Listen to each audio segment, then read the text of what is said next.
Hello everyone, I am Anjali Soni, your maths educator. हम पढ़ रहे हैं बीएससी सेकंड सेम में कोऑर्डिनेट ज्योमेट्री।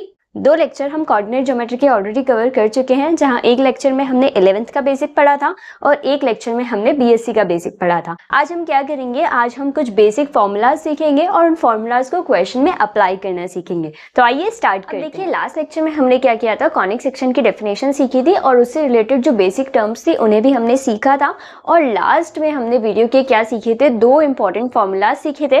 पहला कि जनरल इक्वेशन क्या होती है सेकेंड डिग्री की, और दूसरा कि उस कॉनिक सेक्शन के सेंटर हम लोग कैसे फाइंड करते हैं। तो मैंने आपको सिखाया था कि जनरल इक्वेशन सेकंड डिग्री की क्या होती है। ये जो मैंने लिखी है ये जनरल इक्वेशन होती है सेकंड डिग्री की, और ये किसे रिप्रेजेंट करती है, कॉनिक को रिप्रेजेंट करती है। ये बात हमने कर ली थी। दूसरी बात हमने ये भी डिस्कस की थी, ये जो कॉनिक है इसके अगर हमें सेंटर फाइंड करने हो तो सेंटर के कोऑर्डिनेट्स क्या होंगे, x1 y1 होंगे। और उसकी वैल्यू हम लोग कैसे फाइंड करते हैं, उसकी वैल्यू हम इस फॉर्मूले से फाइंड करते हैं। और इस फॉर्मूले को याद करने के लिए हमने एक ट्रिक भी सीखी थी, और वो ट्रिक क्या थी, वो ट्रिक ये थी, फटा बैग घर आ फटाफट। ठीक है, इस तरीके से हमने इसे क्या किया था, याद करने के लिए एक ट्रिक बनाई थी, क्योंकि ये थोड़ा सा कंफ्यूजिंग है कि कहाँ FH आएगा, कहाँ BG आएगा, कहाँ GH आएगा, तो ये याद नहीं रह पाता है। इस वजह से हमने इसको याद रखने के लिए वो ट्रिक बनाई थी। तो यहाँ से हमने क्या सीखा था कि अगर कोई भी हमें कॉनिक सेक्शन गिवन होगा, मैंने आपको ये भी बताया था कि कॉनिक सेक्शन जो भी हमें क्वेश्चन में गिवन होगा वो इस फॉर्म में गिवन होगा। और सबसे पहले हमें क्या करना होगा, उसमें जितने भी कॉन्स्टेंट्स हैं उन्हें हमें क्या करना होगा,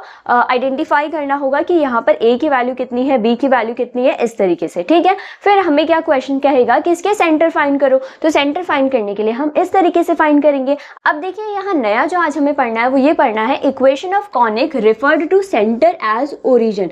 अब हम क्या कर रहे हैं, इक्वेशन ऑफ कॉनिक निकाल रहे हैं refer to centre as origin. ठीक है, सेंटर को ओरिजिन मानकर अगर हम इक्वेशन निकाले कॉनिक की तो वो क्या इक्वेशन होगी।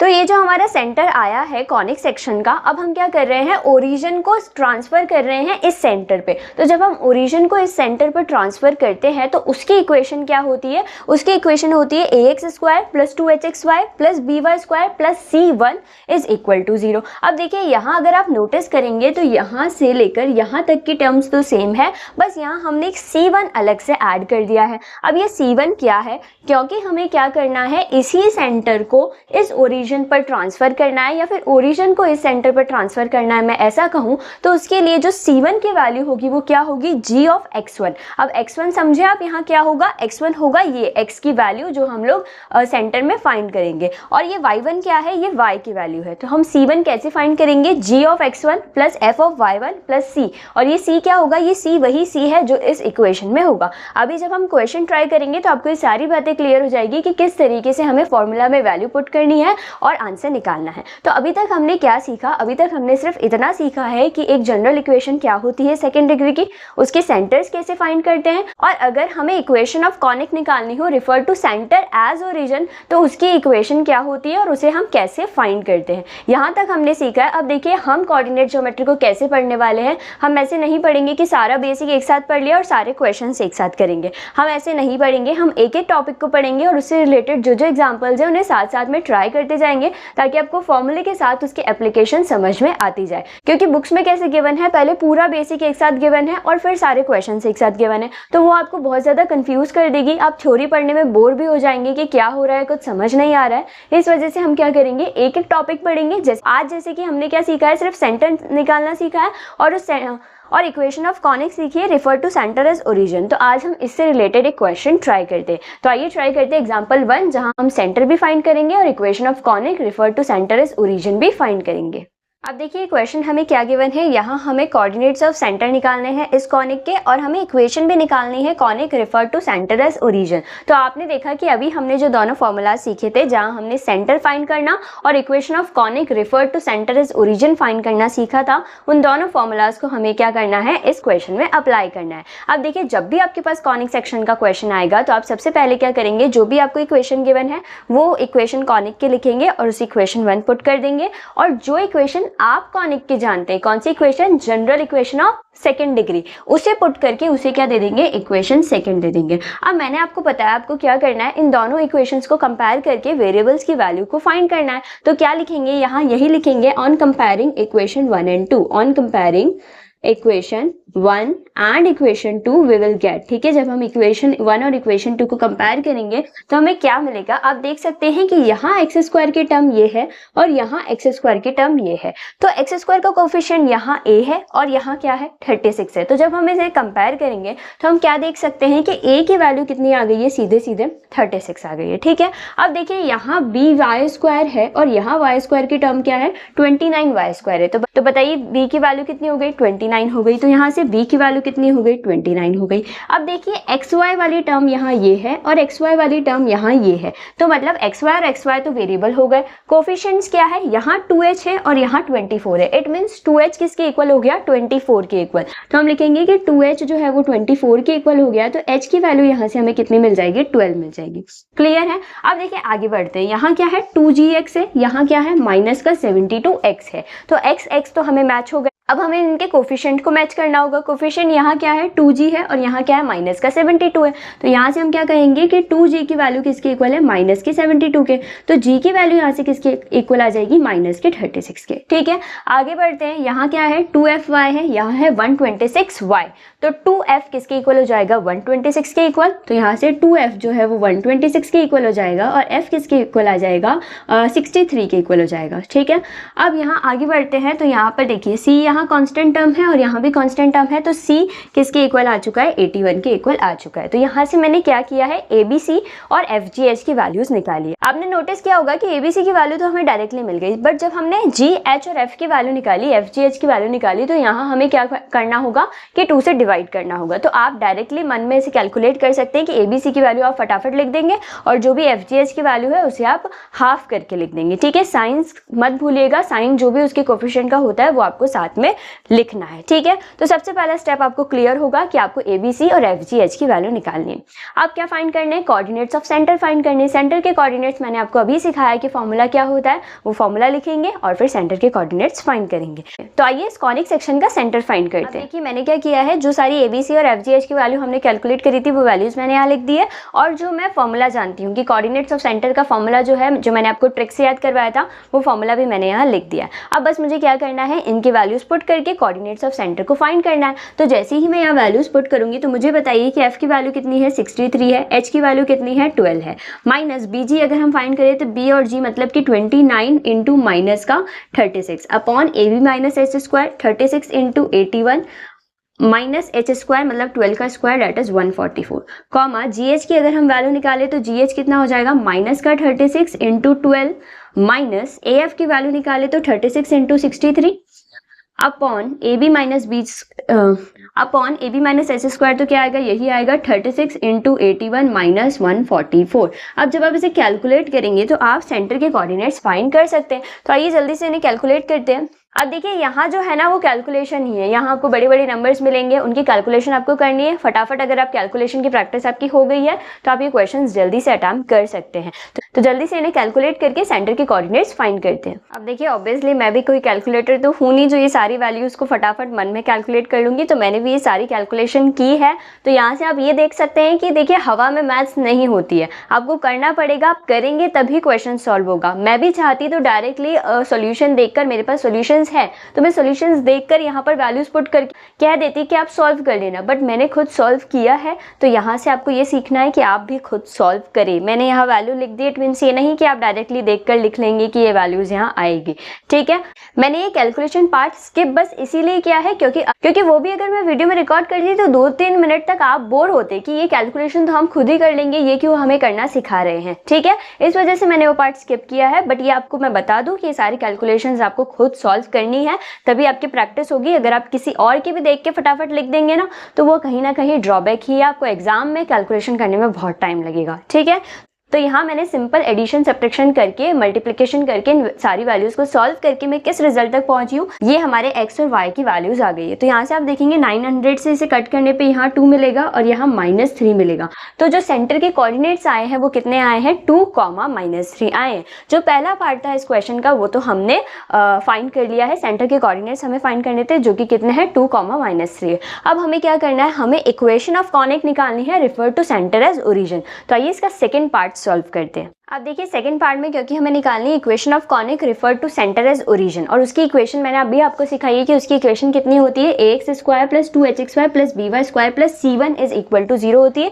यहाँ तक की टर्म सेम रहती है, बस यहाँ c1 क्या हो जाता है और एडिशनल ऐड हो जाता है, और उस c1 की वैल्यू कितनी होती है, g of x1 plus f of y1 plus c is equal to 0। तो अभी जो हमने x1 y1 की वैल्यू निकाली थी, अभी हमने देखा कि सेंटर हमने कितना निकाला था, x1 y1 की जो वैल्यू हमने निकाली थी 2 -3। ठीक है, हमें क्या करना है, इस वैल्यू को यहाँ यूज लेना है। तो c1 की जब हम वैल्यू निकालेंगे तो देखिए g की वैल्यू कितनी है -36, x1 की वैल्यू कितनी है 2, प्लस f की वैल्यू कितनी है 63, और y1 की वैल्यू कितनी है -3, प्लस c की वैल्यू हमें क्वेश्चन में कितनी गिवन है 81। ठीक है, तो यहाँ से जब हम इसे कैलकुलेट करेंगे तो 6 2 से 12 की 1 कैरी, ये आएगा माइनस का 72, और यहाँ से आएगा 9 और 18, तो माइनस का 189 प्लस का 81, और जब हम इसे सॉल्व करेंगे तो हमें वैल्यू मिलेगी माइनस का 180। तो हमने देखा कि हमारे c1 की वैल्यू कितनी आ रही है, माइनस का 180। तो हमें क्या करना है, हमें कुछ भी नहीं करना है, इस इक्वेशन में सारी वैल्यूज पुट करके और c1 की वैल्यू को पुट करना है। तो आइए नेक्स्ट स्टेप करते हैं। तो देखिए जैसे ही इस इक्वेशन में हम सारी वैल्यूज पुट करेंगे तो इसकी वैल्यू हमें कितनी मिलेगी, देखिए यहाँ तक तो सारी वैल्यू सेम ही रहेगी ना, 36x square plus 24xy plus अपना 29y स्क्वायर, और c1 की वैल्यू जब हम यहाँ पुट कर देंगे तो वो कितनी हो जाएगी, माइनस का 180 इज इक्वल टू 0। अब देखिए यहाँ पर हमें स्टैंडर्ड फॉर्म में फाइंड करनी है, उसने क्या कहा, इन इट्स स्टैंडर्ड फॉर्म। तो स्टैंडर्ड फॉर्म के लिए कुछ नहीं करना है आपको, ये जो 180 जो c कांस्टेंट है उसको जब हम उधर भेजेंगे तो क्या हो जाएगा, प्लस का 180। अब उस 180 से आपको क्या करना है, इस पूरी इक्वेशन को डिवाइड कर देना है। तो आंसर क्या आएगा, 36/180x square plus 24/180xy plus 29/180y square is equal to 0। और यही हमारी क्या है, रिक्वायर्ड इक्वेशन ऑफ कॉनिक है, refer to centre as origin in its standard form. तो इस एग्जांपल से हमने क्या सीखा, इस एग्जांपल से हमने सेंटर के कोऑर्डिनेट्स फाइंड करना सीखा, और फिर इक्वेशन ऑफ कॉनिक भी सीखी, refer to centre as origin. ठीक है, ओके, सो आई होप आपको यहाँ तक का कॉन्सेप्ट एकदम क्लियर है। अब हम क्या सीखेंगे, अब एक नया फॉर्मूला सीखेंगे, दैट इज डेल्टा क्या होता है और एसिम्पटोट क्या होती है, फिर उससे रिलेटेड भी हम क्या करेंगे, एक क्वेश्चन ट्राई करेंगे। अब देखिए सबसे इंपॉर्टेंट पार्ट आ चुका है, अब हम डेल्टा से इंट्रोड्यूस हो रहे हैं कि ये डेल्टा क्या होता है। और ये जो डेल्टा है ना, यही सारा खेल है इस कोऑर्डिनेट ज्योमेट्री में ट्रेसिंग ऑफ कॉनिक्स का, क्योंकि अगर आपको डेल्टा पता होगा तभी आप कॉनिक को ट्रेस कर सकते हैं, अगर आपको डेल्टा नहीं पता है तो आप कॉनिक को ट्रेस नहीं कर सकते हैं। ठीक है, क्योंकि डेल्टा से ही एसिम्पटोट की इक्वेशन निकलती है, डेल्टा से ही सबसे पहले हमें ये पता चलता है कि हमें कॉनिक बनाना कौन सा है। ठीक है, तो ये जो टेबल मैंने यहाँ बनाई है ना, ये सबसे इंपॉर्टेंट टेबल है इस ट्रेसिंग ऑफ कॉनिक्स में। अगर आपको ये टेबल नहीं आती है या याद नहीं है तो आप कॉनिक सेक्शन को ट्रेस कैसे करेंगे, क्योंकि जब तक आपको पता नहीं चलेगा कि डेल्टा की वैल्यू क्या है, आपको ये नहीं पता चलेगा कि वो हाइपरबोला है, पैराबोला है कि क्या है। तो जैसे जूनियर क्लासेस में हमें कहा जाता है कि टेबल याद करो, सबसे पहले टेबल याद करो तभी आपको मल्टीप्लाई डिवाइड आएंगे, उसी तरीके से सबसे पहले आपको ये टेबल याद करनी होगी, तभी आपको कॉनिक सेक्शन की ट्रेसिंग आएगी। अब देखिए जो डेल्टा मैंने यहाँ लिखा है, इस डेल्टा की कुछ वैल्यू होती है। ठीक है, ये डेल्टा क्या है, एक कांस्टेंट वैल्यू है, आप ऐसा समझ सकते हैं, जिसकी वैल्यू इसके इक्वल है। क्योंकि अगर आप देखेंगे ना, यहाँ पर कोई भी आपको वेरिएबल नहीं दिख रहे, एक्स और वाई यहाँ पर आपको दिखेगा ही नहीं। ठीक है, यहाँ आपको सारे जो कांस्टेंट थे ए बी सी और एफ जी एच, उन्हीं से ही ये डेल्टा की वैल्यू बनी है। तो ये डेल्टा एक कांस्टेंट वैल्यू है, और ये डेल्टा ही हमें बताएगा कि कॉनिक सेक्शन किस टाइप का बनाना है। ठीक है, तो ये डेल्टा की वैल्यू है A B C plus 2 F G H minus A F square minus B G square minus C H square. अब आप कहेंगे कि आप तो नए नए फॉर्मूला बताते ही जा रहे हो, हम कितने फॉर्मूलाज याद रखेंगे और कैसे याद रखेंगे। तो माय डियर, ये जो कोऑर्डिनेट ज्योमेट्री है ये पूरी तरीके से फॉर्मूला बेस्ड ही है, आपको फॉर्मूलाज तो याद रखने ही होंगे। सेंटर के फॉर्मूला मैंने आपको याद रखने की ट्रिक बता ही दी है। General equation of second degree तो मैंने आपको कहा कि आप बार बार लिखेंगे तो आपको वैसे ही याद हो जाएगी। और ये जो डेल्टा की वैल्यू है, अब देखिए इसे भी याद रखने की ट्रिक तो मेरे पास है, और ये ट्रिक भी ऐसी कुछ खास ट्रिक नहीं है, ये ट्रिक मुझे लिखते लिखते ही समझ आ जाती है कि हाँ इस ट्रिक से शायद समझाया जा सकता है। वो कुछ स्टूडेंट्स को अच्छी लग सकती है, कुछ स्टूडेंट्स ऐसे भी हो सकते हैं जिनको ऐसा लगे कि ये क्या बता रहे हैं, हम इसे ऐसे ही याद रख सकते हैं। तो देखिए मैं दोनों तरह के स्टूडेंट्स को दिमाग में लेकर चल रही हूँ कि अगर कोई भूल भी जाए ना कि हाँ क्या थी डेल्टा की वैल्यू, तो जो मैं आपको अभी बात कह रही हूँ हूँ, शायद उससे आपको थोड़ा तो दिमाग में क्लिक हो ही जाएगा कि हाँ कुछ तो ऐसा कुछ था, ठीक है। और जब आप बार बार क्वेश्चंस में ट्राई करेंगे तो कोई प्रॉब्लम नहीं है, आपको अपने आप ये वैल्यू याद हो ही जाएगी। अब देखिए ट्रिक क्या है, जल्दी से समझ लीजिए कि ट्रिक क्या है, क्योंकि वो ट्रिक आपको याद दिलवाएगी कि डेल्टा की वैल्यू क्या होती है, ठीक है। तो देखिए यहाँ पर क्या होता है कि ABCD जो A to Z होते हैं उसमें हम जानते हैं कि ABC एक साथ आते हैं और FGH एक साथ आते हैं। तो सबसे पहले तो आपको ये लिखना है ABC और FGH। अब देखिए ऐसा समझ सकते हैं कि ABC पहले आते हैं तो वो छोटे हैं और FGH बाद में आते हैं तो वो थोड़े बड़े हैं, ठीक है। तो ABC से क्या है 2 टाइम्स है FGH, तो यहाँ पर हो गया ABC प्लस 2 FGH, याद रह जाएगा, ठीक है। अब देखिए इसके जो आगे के टर्म्स है 3 टर्म्स, ये टर्म हम कैसे याद रख सकते हैं, जैसे हमने सेंटर के फॉर्मूले को याद किया था। सेंटर के फॉर्मूले में हमने जो कंसीडर किया था, हमने ये कहा था कि FH माइनस BG होता है फटा बैग, ठीक है। घर आ फटाफट, हमने वहां AF को क्या माना था, आ फटाफट, ठीक है। अब देखिए जहाँ सेंटर में हमने कहानी बनाई थी कि फटा बैग घर आ फटाफट, तो वहां क्या हुआ था कि बैग फट गया था। अब मान लीजिए बैग सही हो गया, तो अब क्या होगा, अब हम लिखेंगे कि आ फटाफट बैग लेकर चले, ठीक है। आ फटाफट बैग लेकर चले। अब हमें क्या बोलना है कि आ फटाफट बैग लेकर चले, जब हम डेल्टा की वैल्यू फाइंड करेंगे। बस आपको ये ध्यान रखना है कि यहाँ क्या आएगा, पीछे वाले टर्म्स में स्क्वायर भी आएगा। अब देखिए जो ट्रिक है ये आपको अच्छी भी लग सकती है, अच्छी नहीं भी लग सकती है। देखिए बस मेरा काम इतना है कि आपको याद हो जाए कैसे भी, मैं बस ये चाहती हूँ, ठीक है। तो आपको क्या करना है, इस ट्रिक से आप याद रख सकते हैं, और अगर आप डायरेक्टली याद रख सकते हैं तो बहुत ही अच्छी बात है। तो अगर आपको ये ट्रिक अच्छी लगी है तो मुझे कमेंट्स में बताना कि हाँ ये ट्रिक हमारे लिए हेल्पफुल है।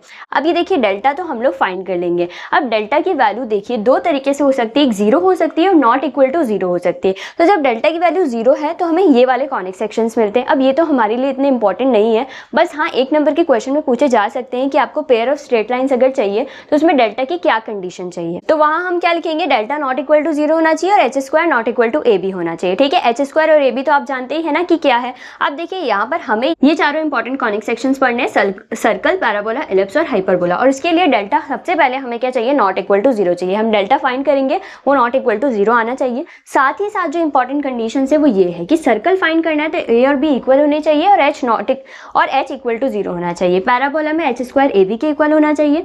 H स्क्वायर AB से छोटा होता है तो एलिप्स, H स्क्वायर AB से बड़ा होता है तो हाइपरबोला। आपको बस ये याद रखना है, ठीक है। तो आई होप आपको डेल्टा और उससे रिलेटेड ये टेबल समझ आई है। आइए इससे रिलेटेड एक एग्जाम्पल को ट्राई करते हैं। देखिए इस क्वेश्चन में आपको क्या करना है, आपको बताना है कि ये किस कॉनिक को रिप्रेजेंट कर रही है इक्वेशन, और इसके सेंटर और equation of centre refer to centre as origin भी फाइंड करनी है। तो सेकंड पार्ट तो आप खुद करेंगे क्योंकि वैसा ही सेम फर्स्ट एग्जांपल अभी हमने ट्राई किया, तो उसी पैटर्न में आपको सेकंड पार्ट इसका करना है। पहला पार्ट जिसने पूछा है ना कि ये इक्वेशन किस कॉनिक को रिप्रेजेंट कर रही है, वो मैंने यहाँ सॉल्व कर दिया। देखिए सबसे पहले वही जो इक्वेशन हमें गिवन होती है वो लिखते हैं, जनरल इक्वेशन लिखते हैं, इन दोनों को कंपेयर करते हैं, कंपेयर करके ABC और FGH की वैल्यू निकालते हैं। अब हमें क्योंकि पता करना है कि कौन सा कॉनिक है तो क्या निकालना होगा, डेल्टा निकालना होगा। डेल्टा अभी मैंने आपको याद कराया है कि कैसे निकालते हैं। सारी जो वैल्यूज थी सारी वैल्यूज पुट कर दी है, सॉल्व किया तो मुझे मिला कि ये नॉट इक्वल टू 0 है। मतलब डेल्टा क्या है, नॉट इक्वल टू 0 आ रहा है, तो मतलब उन चारों में से आपको कोई ना कोई कॉनिक मिलेगा, ये तो क्लियर हो गया। अब एक और कंडीशन भी तो चेक करनी होगी H स्क्वायर और AB की।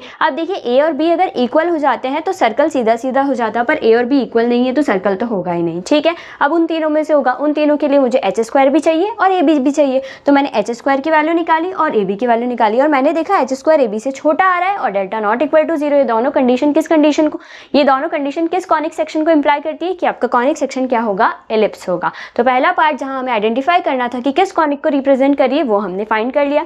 दूसरा पार्ट आप खुद करेंगे, जहां सेंटर कैसे निकालते हैं मैंने आपको सिखा दिया, इक्वेशन ऑफ कॉनिक कैसे निकालते हैं वो भी मैंने आपको सिखा दिया। तो ये सेकंड पार्ट आप खुद सॉल्व करेंगे। ओके, सो आई होप आपको आज के लेक्चर में जो भी कुछ हमने सीखा और जो 2 एग्जाम्पल्स हमने ट्राई किए वो एकदम क्लियर है। नेक्स्ट पार्ट में हम लोग क्या सीखेंगे, कॉन्जुगेट, कॉनिक सेक्शन और एसिम्प्टोट के क्वेश्चंस ट्राई करेंगे। Okay, so stay tuned for the next video. Thank you.